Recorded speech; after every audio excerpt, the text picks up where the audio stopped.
Fini les vacances, le chef de l'État a présidé ce matin le premier conseil des ministres de la rentrée avec pour seul mot d'ordre l'action. Et c'est le Premier ministre lui-même des plus discrets pendant la trêve estivale qui s'est exprimé dans la cour de l'Élysée. Nous mettons en œuvre de façon cohérente, heure après heure, jour après jour, semaine après semaine, mois après mois, le projet du président de la République pour tenir les engagements qui ont été pris devant les Français. Une des promesses de campagne, justement, le relèvement du plafond du livret A qui sera effectif dès la mi-septembre.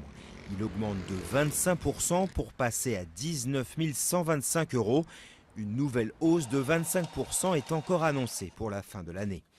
À noter aussi un doublement du plafond du livret de développement durable.